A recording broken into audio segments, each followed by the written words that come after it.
In this video, we're going to learn how to find the inverse of a function. When we find the inverse of the function, there's only 4 simple steps. So the first step here, we got to turn the f of x into a y. So for the first step, we would just turn that into a y. It would be 2x plus 3 still. The second step is to swap the y and x. So we see there's an x here, and there's the y here. We just need to swap them. Super simple. So it would just be x equals 2y plus 3. The third step is to find or isolate the y value. So we need to get the y alone and solve it for it. So to get the y alone, let's move the 3 over to the other side. It would just be x minus 3 equals 2y. And to get the y alone, we just need to divide the whole thing by 2. So it would just be y equals x minus 3 under 2. And the last and final step is to turn the y back into the inverse function.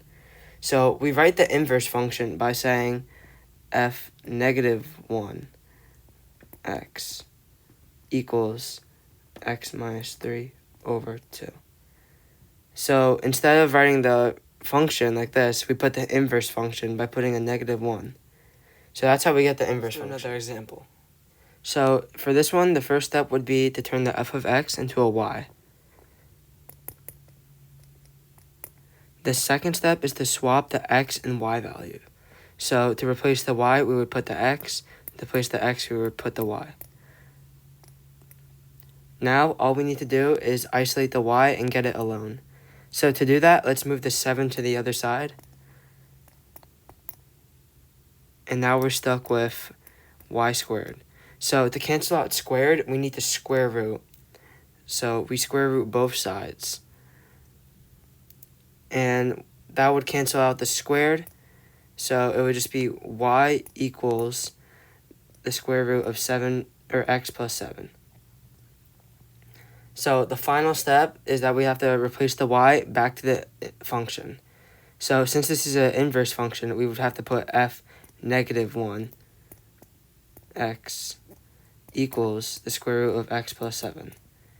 And now we found the inverse of the function. So here's another example.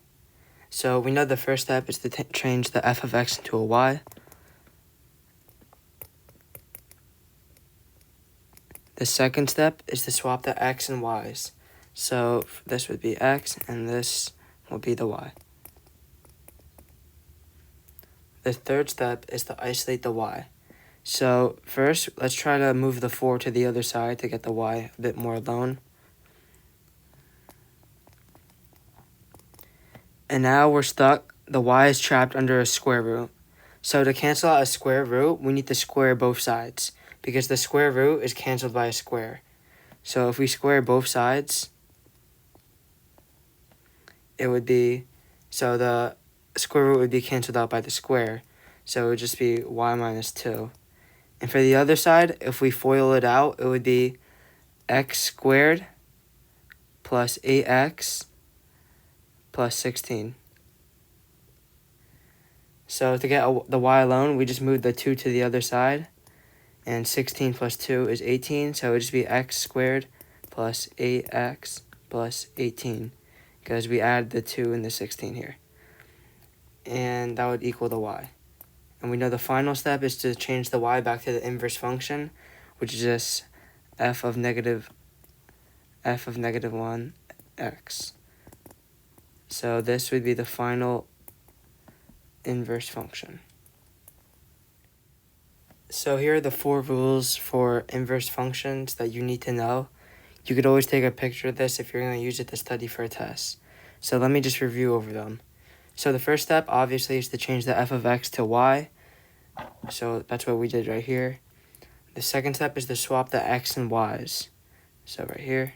And the third is to isolate the y, what I mean by this is you want to get the y alone. So like, see how this y is alone from the equal sign? Like there's nothing else here except the y. So that's what you want to do. The final step would be to change the y into the inverse, which is represented by f negative 1 over x. So those are the 4 simple rules that you need to know to solve inverse functions.